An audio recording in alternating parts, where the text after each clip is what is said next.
and I wanted to start with that story because it's so profound in my life. I was raised up by a single mom who was divorced when I was 9, and my sister was 4.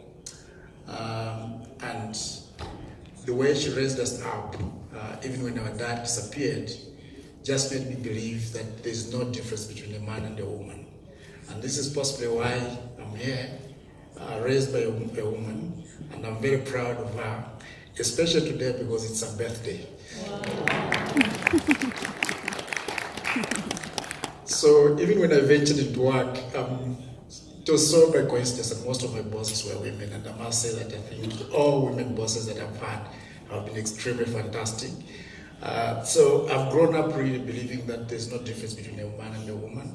And therefore, even when it comes to investment, my sole belief is that women can do it. And I know they can do it and they're doing it. And it's just a matter of us changing our mentality and giving women the chance that they really deserve.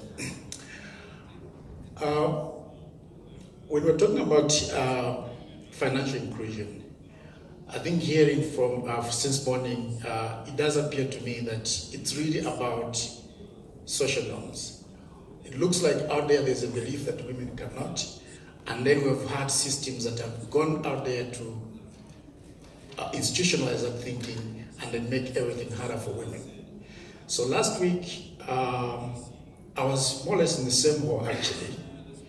We're launching a report that we did between Care International, the organization that I work for, and Gracia Machel Trust on nutritional investment in East and Southern Africa, covering 9 countries.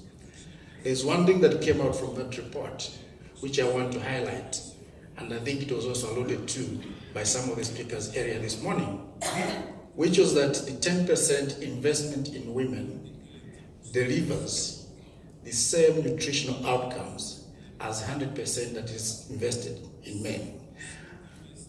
And I was just wondering, I think the area speaker had mentioned, where is the 90%? Where is the 90%, the $90 going?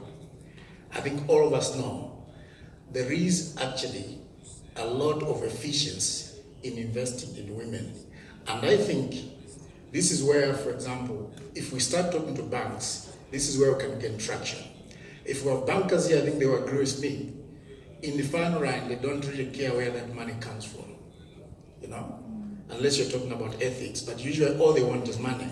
If you can tell them, if you can convince them, if you give them a business case that investing in women is more profitable than investing in men, or maybe even investing equally between the two, they're actually going to go forward to start investing in women as well.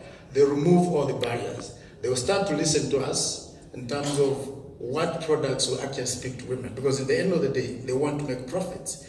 Now, if you have an entity within a business that is going to give you profits, that's where all the profit-making organizations are going to run to and invest in.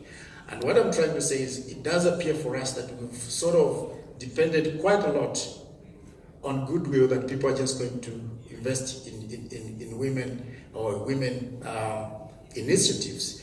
But I think we need to go a step further by making a business case of why it is important. I think when we get to there, I think we'll get the attention of our policymakers, because they're always asking, why should we really emphasize on women? And I think one of the things that we need to do is really come up with a business case in terms of how and why it is important for us to invest in women. And I think the issue of nutrition is just one thing that I highlighted. There's so many other things that we might want to really focus on, but really focusing on changing the mentality of our policymakers. We work in Southern Africa, and a couple of months ago I was in Madagascar, and for me it was really interesting to see how in one area where care is investing, we found out how men and women are living together. And in that process, we've changed some social norms on how they relate to each other. And I think this is the point that Jemima was talking about in the morning, that I think we need to start working together as men and women, because from working together between men and women, that is where, for example, we see all this transformation that we need. It starts in the home. And this is precisely why I also mentioned about how I was brought up. I think from the way I was brought up to appreciate women. There's no way I'm going to abuse a woman. So in my first job, for example, that I took up, I was taught that I need to create some policies for the organization. And one policy that came up was I needed to refine the employment policy. And one of the things, as much as I didn't have experience in issues of gender, I was okay, we need to make sure that I think we have an equal employment policy in this organization. And my boss was like, no, we're going to go further than that. We want to increase the number of women within the organization. I do hope that policy, for example, in that organization was my first job. It is still there. But what I'm trying to say is that I think it starts in the home. You build the capacity in the home, you change the relations in the home, it will actually change the way we do things, even in the workplace. So imagine that bank manager that is refusing a woman a loan. If he was brought up in a home in a situation that investing in men and women is okay, there's no way he's going to look at a woman who is asking for a loan as if he's asking for a money. Because they were brought up in an environment that was conducive. And for me, that is the ultimate definition of an enabling environment. It's not about policies.